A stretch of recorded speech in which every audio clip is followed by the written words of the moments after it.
تو آئیے قرآن کی آیت دیکھتے ہیں، سورہ المائدہ آیت نمبر 114 میں اللہ تبارک و تعالیٰ نے فرمایا وَارْزُقْنَا وَأَنْتَ خَيْرُ الرَّازِقِينَ، اور تم ہم کو رزق عطا فرما، تو بہترین رزق دینے والا ہے۔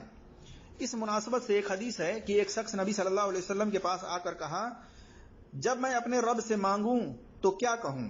آپ صلی اللہ علیہ وسلم نے فرمایا تم کہو اللہم اغفر لی وارحمنی ویہدنی وعافنی وارزقنی، کہ اے اللہ میری گناہوں کو معاف کر دے، مجھ پر رحم فرما، مجھے ہدایت دے اور مجھے رزق عطا فرما۔ آپ صلی اللہ علیہ وسلم نے فرمایا یہ چار کلمات تمہارے لیے دین اور دنیا دونوں کو اکٹھا کر دیں گے، جیسا کہ صحیح مسلم میں حدیث نمبر 2697، 6849، 6851، 2797 اور سنن ابن ماجہ میں حدیث نمبر 3845 پر دیکھ سکتے ہیں۔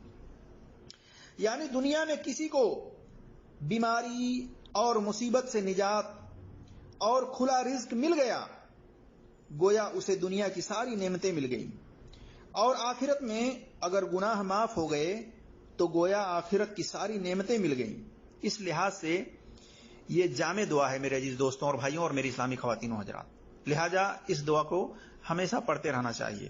اللہ تبارک و تعالیٰ سے دعا ہے کہ اللہ تبارک و تعالیٰ ہم تمام مسلمانوں کو قرآن اور صحیح حدیث پر عمل کرنے کی توفیق عطا فرمائے اور ہر ایک کی بات کی تحقیق کرنے کی توفیق عطا فرمائے، آمین یا رب العالمین۔ السلام علیکم ورحمۃ اللہ وبرکاتہ۔